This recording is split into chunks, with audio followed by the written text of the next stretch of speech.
Hi everybody, my name is Jeremy. I'm the RGM at the Hutto location. Sorry I couldn't be there right now. My daughter is performing in the Junior Olympics in Iowa.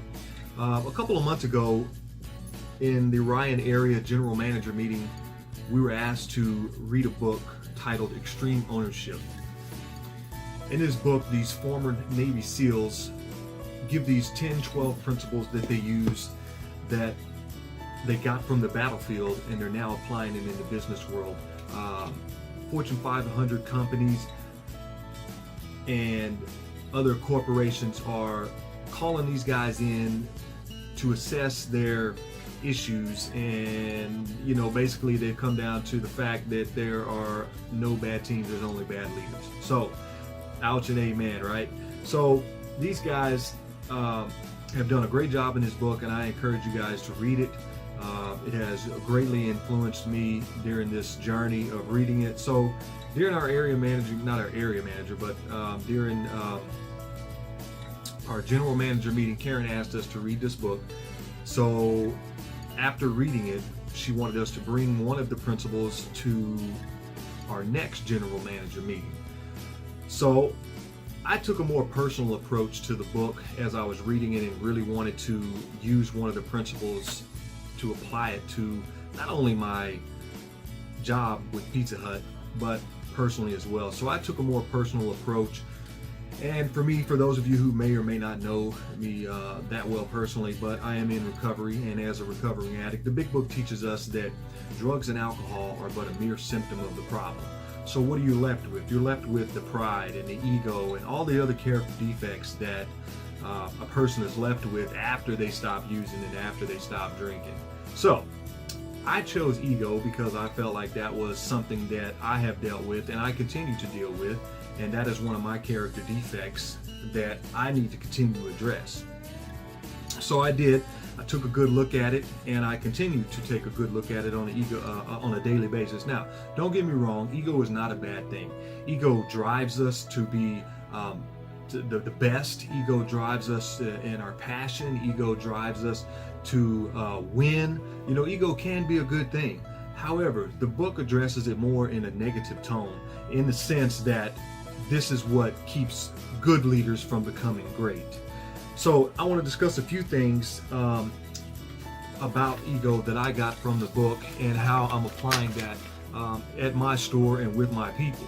So one of the things that they brought up in here, and I made a handout. I don't know if you guys will have that or not, but I did make a handout. It says implementing extreme ownership requires checking your ego and operating with a high degree of humility, admitting mistakes, taking ownership, and developing a plan to overcome challenges are integral to any successful team. This has been tough for me. I don't know if you suffer from this, but I'm a recovering admitting mistaker. And I remember whenever I wrote this, I was reading something and it said that ego, the more you have it, the less you think you have it. Do you have a problem with ego? If your answer is yes, this study may be for you. But if your answer is no, there's no doubt this study is for you.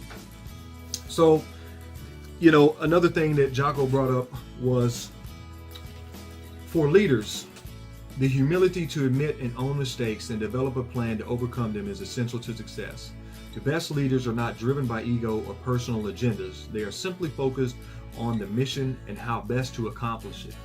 I think that, as I look back and take an honest moral inventory of myself, and I look back at the last 4 years that I've been with Pizza Hut, it's evident that there were times that ego had gone wild. It's evident that I allowed personal agendas to cloud my judgment. I allowed ego to get in the way and impede the judgment and, therefore hinder the success of the store. So, learning to admit the mistakes is a great key, and something that I'm trying to teach my younger management. It's okay. You know what? If you made a mistake, just own it. Let's fix it and let's move forward. But I don't want to hear that, if this was the fault, the driver was the fault, the CSR was the fault, or the customer said this or the customer said that. you know what, let's just take a look at ourselves and examine it.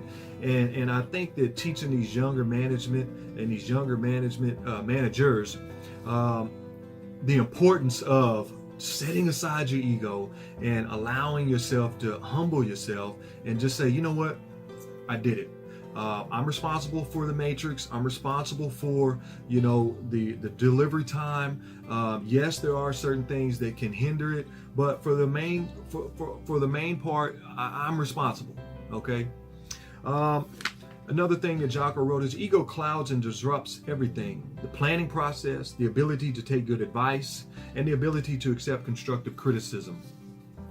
That is a big one right there, because how many of us, have dealt with getting defensive whenever someone addresses an issue in your store? I know I have. I'm working on it, and I'm still growing on a daily.